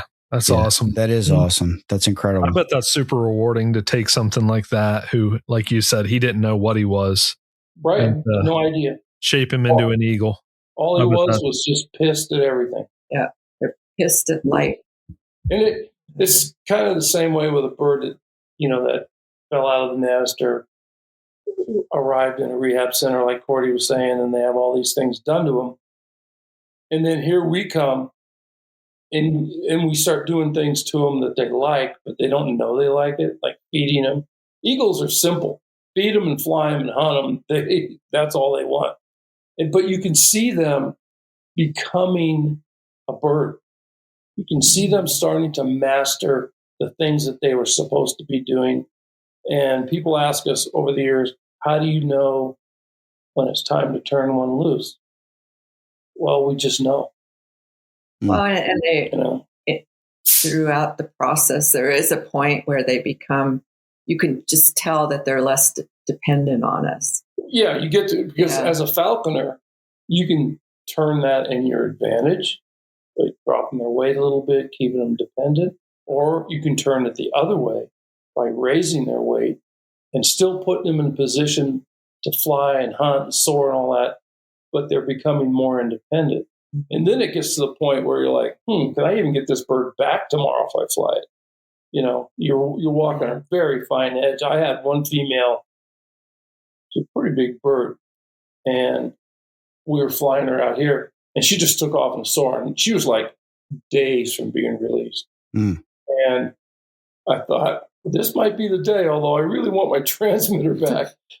And so I had to just drive the roads, and I got in front of her on top of this little hill, and here she came, and she was flying to me. She didn't realize it, and I threw the lure out, and she's like, "Oh, okay." It was really easy for her, right? Caught her, and I think we turned her loose the next day or something, fed her up. But it's that way even with red tails. If you pay attention, if you listen to them, they'll tell you when it's time to go back to the wild. Cold there? You're all wrapped up in a blanket. That's my thing. No, it's a comfort blanket. He's like an emotional guy. He puts a blanket over his lap every episode. He tucks himself in. TMI. It's a constant thing on the show that we always address with Aaron, that he has a blanket over his lap. We did a live show at the New Jersey field meet, and I thought about bringing a blanket as a prop just to lay over my legs. Yeah. He's an old soul. Yeah. We don't judge. It's that way with even red tails, though, is that they will eventually just get to a point, to where you just, if you're listening to them, it's time to let them go. Yeah. Yeah. It might be 2 years, might be 5, might be more, who knows? But when you work with any animal, there is there's some kind of bond that forms and connection. Yeah. And if you're at all an intuitive person, you can read that and understand. Well, if you're going to be any kind of falconer, you better be intuitive. Right. But there are some that aren't. There's some who just force the issue and never get intuitive. I hate that. Starve the bird into submission. I have no time for that. Yeah. Have either of you ever been footed by a golden eagle? Yes. What is that let's put it experience this like? way. When as you get in your more, not you two guys, but as you mature more and you go get your skin checked for skin cancer or whatever. Yeah. First time I went in, they're looking at me with their little scope and they said, "Have you been in a motorcycle accident? You get scars all over your arms." Well, Yeah. yes, I've been footed. What is that like? What is that like? Is that like, Well, I'll tell you a quick story about the very first time. We were in college in San Jose and living on one of his family's ranches. And, oh God, did we go all the way back to Al Wool? No. Anyway, there was a Audubon filmmaker that we got to know very well, an older gentleman, and he wanted to get some footage of a golden eagle. So he found Joe through some people and asked him, if I get you a baby golden eagle, will this you is raise all it? alleged now. This is alleged. This is Allegedly, like so long ago. Yes, but And 40 years. more than that. And Because naturally I said, yeah, I'll fly golden. yeah, so it was a female. We did everything wrong. She grew up on our dining room table. Joe made a nest for her on the kitchen table. And of course, she's getting bigger and bigger. It took weeks for me to convince Cordi that was the place that she had to be. Yeah. So one day we're in the kitchen and she cocked her butt and muted all the way across the room and hit the toaster. So it was like, okay, that's it. We're done. Anyway, so she got moved out into a shed and we had a massive storm, wind, rain, everything. And it blew the tin roof off of the shed. And she was in there. And so we're out there in the storm and Joe grabbed her to keep her from flying away. And she put her talon in one side and it was poking out the other side of his hand. And it squeezing, as they can do so well, and squeezing and squeezing harder. And Joe's sitting there, he's sitting on the step and he's starting to go like, and I'm like, I was handling it perfectly. Ouch. It was getting bad. And I'm like, oh my God, what am I going to do? And the only thing I could think of was I put my hands around her neck, didn't even squeeze, but it startled her and she let go. But yeah, that was the very first one. And there's been many. I won't bore you with the gore, but I will tell you another story that's kind of comical. And it was on YouTube for a number of years. Oh. Cordi was hired to film a documentary about the falconry festival in the Middle East, Abu Dhabi? No, in the UAE. UAE. And so I was picked as one of 7 people to be on the Eagle team. And so, again, I didn't want to go because I hate to travel. But so that was another convincing. We went. And so anyway, there we are. And my buddies on the Eagle team know me, and they said, you like to train insane birds, so we're going to give you Queenie. I said, what's Queenie? Well, she's a Berkut female born in Germany, and she has a bit of a reputation. I go, well, what's that? They said, well, the first time she was used in a exhibition, she flew up in the audience and killed a cat. I said, okay. Good bird. Well, the second time, she flew up in the audience and killed a goat. And I'm thinking, why are there goats in the audience? But right. It's the Middle East and, whatever. And then the third time, she grabbed her handler by the throat and he had to go to the hospital. Well, she was in a crate. She was in a crate. He did everything She wrong. didn't mean it. Well, he leaned in and to get her out of the crate and got nailed. I'm like, okay, thanks, guys. Yeah. So anyway, the whole thing was, it's the festival, and each country that's there demonstrates their own style of falconry. And the Mongolians fly eagles at foxes and hares and stuff. Off horseback. And so the whole premise was, and there's tens of thousands of people watching this thing. There's a lot of people. And the Mongolian guy supposed to come loping in on a horse. My friend Andrew, who's a renowned eagle falconer breeder in Scotland, his job was to hand the guy the lure. It's this fox lure. Fox, yeah. Too big to fit in my vest. And the guy goes tearing around. I unhood Queenie. He's pulling the fox lure behind the horse. Right, galloping around. Yeah. I renamed her the gargoyle. I unhood the gargoyle. She flies across, grabs the lure. Excellent, easy peasy. Well, because the lure is too big for me to put in my bag, Andrew has to come from behind as I trade her off and pick up the lure and wrap it up and turn away so Queenie doesn't see it, so I can get her all under control. Well, unbeknownst to me, when Queenie, as I trade her off, the rope for the drag of the lure gets stuck under the horse's tail, and the horse is now trying to buck off the Mongolian kid in the middle of the ring. I don't know this because I got my back, right? I'm paying attention to this monster eagle. Andrew thinks it's better to help the guy get the rope out from underneath the horse's tail than help me, his friend. And again, I don't know this. And all of a sudden, Queenie, before I can even get the hood on, she's finished her trade-off, looks down. I only have one Jess under control and baits off my fist to go after the fox lure. And I'm like, my brain's going, this isn't good. So I lift her up to try to grab the other Jess, and she foots me right in the arm, the forearm, and just goes full throttle, bears down. So now I'm standing in front of all of these people with a huge female golden eagle that's just going to town on my arm. Hanging off it. And I'm like, Andrew, I could use a little help here. And Andrew comes over, and the first thing he says is, "Oh, bloody hell." Oh, my gosh. I did film it all, though. Yeah. Ouch. So then I never screamed. No, he was very brave. Very tough. I did, American pride. I had to keep it up. Keep it under control for the audience. Yeah. So, and the thing about eagles, it's a puncture. It's not like you slit your wrist open or something, but it hurts and it bleeds. And so Andrew, he goes, "What do you want me to do?"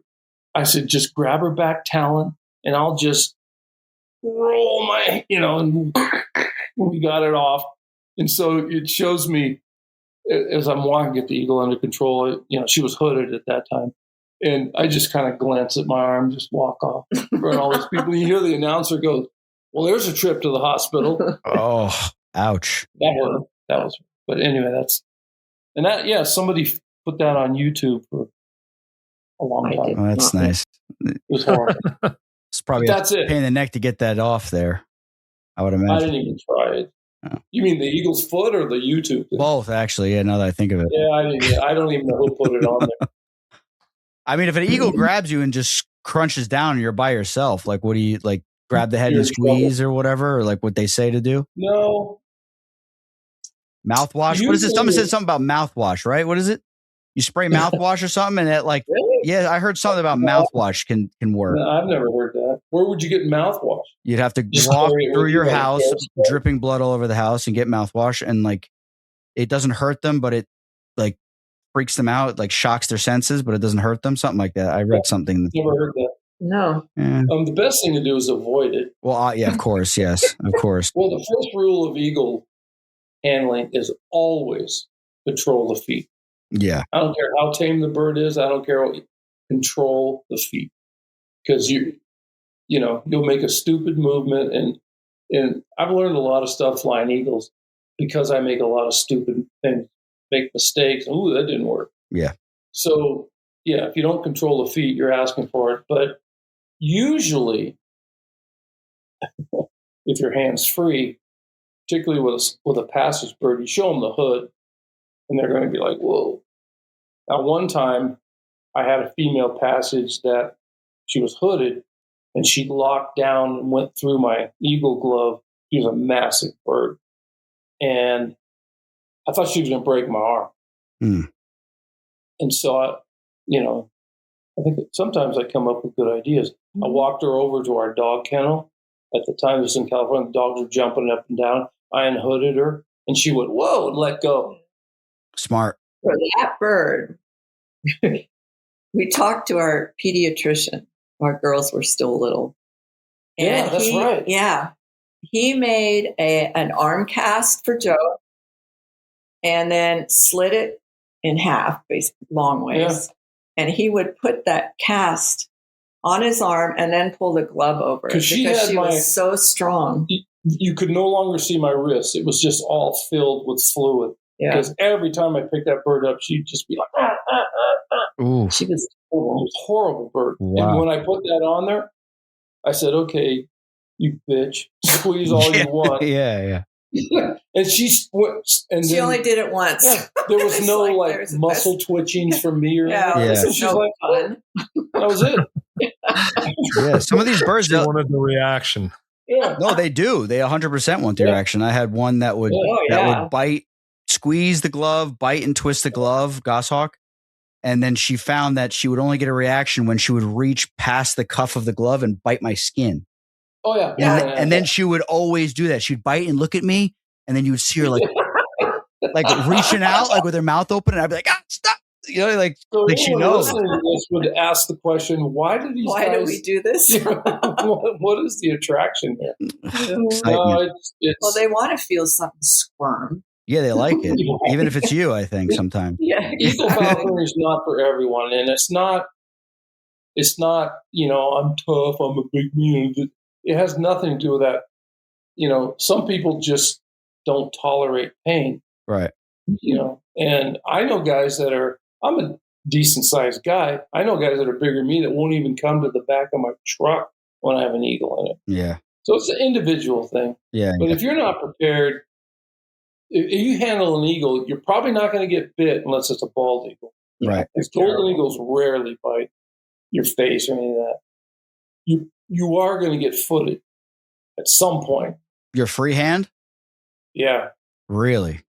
If you, how a lot of people put tidbits up, if you don't do that with extreme caution, like real quick, yeah, when the eagle's looking the other way, you're going to get tagged. Oh, okay. Yeah, I can see that. In Europe, when they hear me talk about this, they think I'm insane and they don't understand it. But they're dealing with all domestically raised birds, and they hand them, like if the 5 of us or the 4 of us were all sitting around and I had a baby eagle, I'd hand it to Cordi and she'd handle it. I'd hand it to Erin, hand it to Kate. Completely different situation. But passage eagles, that's a whole different situation. They know how to fight for food. They know they have to fight for food. Right. And it's a different yeah, deal. It's kind of like a red tail. Like you always, you hear, never show a red tail that you're like handing food to the glove, because they'll get in the habit of, if they see that hand coming like in the field and you're not thinking, they'll just reach out and grab your hand because they just think there's food in there. Right. And that hurts. Red tails can put a hurt on. Right. But it's an eagle, like it could put you in the hospital or whatever. So it's like, it's a different, it's a whole, everything becomes like we kind of been talking about. It's like everything changes. Right. I've only driven myself to the hospital once. That's good. Yeah, just one. I only go to the hospital if somebody else has to drive me. That's my rule. No, let's get it. I don't know. Well, I was alone, so I put a tourniquet on my leg. Then you just die. You have to be a man and just die where you are. Right. Yeah. It's a pride thing. American pride. No. Well, thank you guys so much for your time. We really appreciate you coming on. It's been fun. It's been a blast. Yeah. Is there anything else you want to touch on before we wrap this thing up? Anything we missed, possibly? Well, you could have started like when I was born and built up from there. Right. Your first childhood memory. What was that like? Yeah. Tell us about that. We'll get that on the next one. Okay. I think there may be a next one, because we are in a waiting on position right now with the show to then stoop into a full-blown eagle assault on the whole. I was gonna say, you don't have that many guests lined up, so you're gonna. We have. It's right now. Everything is moving into position, and it's with NAFA and everything else, and other people that are involved. The whole eagle conversation around take. I'm I'm lining up some stuff where we may actually have some actual ranchers that are dealing with this problem on a regular basis, some people that are involved with the legislation, and we may actually be able to get all of them on the show at one time to discuss the conversation in real time and actually understand what's going on from the ranchers' end, what's going on from the political end, and what NAFA is trying to do about it. So I'm working on that. Aaron doesn't even know about that. I'm working on that in the background. Okay. I know about it now. Now you know about it. Don't tell them. So yeah, because that's a whole world. Exactly. So I don't even want to touch on that with you guys right now. Just the whole concept of what you guys have done and the Philippine Eagle stuff. I mean, that is just, like, I had a million questions about that whole scenario. Like, did you have a monkey in a cage, like when you free flew that bird for the first time, like to cut that little thing loose? Yeah, like a little monkey with like a leash on it, like just in case the bird doesn't come down. I mean, it's a one of 200. You can't risk that thing getting away. I know. People can be sacrificed, but not the bird. Yeah, that's what I'm saying. You got a little trained monkey. I never thought of that. We could have had one like, an organ grinder monkey. I mean, with a bird that valuable, I mean, you cut a little circus monkey loose and he runs out and just starts juggling because that's what he's trained to do. It's just like, boom, at least you get the bird back. Imagine a monkey swinging a lure. How attractive. Yeah. You train the monkey, like in worst case scenario, you just open the thing, it runs out, starts swinging a lure like this, riding a motorcycle with a little hat on. If we'd only had these ideas when we went over there, it would have changed everything. Oh, man. No, they were pretty dialed in. The male was pretty dialed into the lure. Well, Tiercels are the best. I think we all kind of agree. I think everybody can agree that when you get a Tiercel dialed in, you get a Tiercel of any species dialed in, you're going to have some fun. And female golden eagles are no different. The females, they look at you like, wait, you want me to work for food? What? Right. I don't understand. I just want to rob you of your food. That's right. Exactly. Yeah. And the male's like, okay, I'll feed you, your wife, I'll feed the dog, I'll feed everything. Exactly. No, that's true. Look at male Geo peregrines. Yeah. One of the best birds going. Exactly. I think Tiercel Harris hawks are bums. That's like the one exception. It's because they are bums. They are.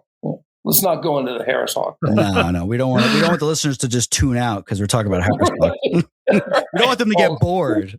Yeah. All right. Well, thank you again, guys. Thank you so much. You. Our pleasure.